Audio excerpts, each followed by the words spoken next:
তিনবার বিষ খেয়েছেন, আবেদ শাহ মাদানি 4 বার জেল খেটেছেন, আকবর আলী মাওলা রেজবি কত আঘাত পেয়েছেন জেসেমের মধ্যে শুধু এই উম্মতের হেদায়েতের জন্য।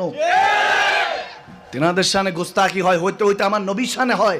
শানে রিসালাত নিয়ে বেয়াদবি করে, দুরুদে পাক নিয়ে ঘরের মধ্যে পোলাপাইন বেয়াদবি করে, তারা জাহেল, তারা মূর্খ, তাদেরটা তারা করেছে, আল্লাহর কাছে হিসাব দিবে।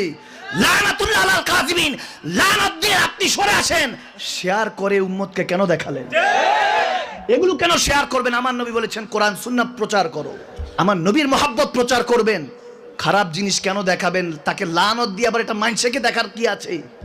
আমার হুজুরের শানে গোস্তাকি হচ্ছে মুসলমান।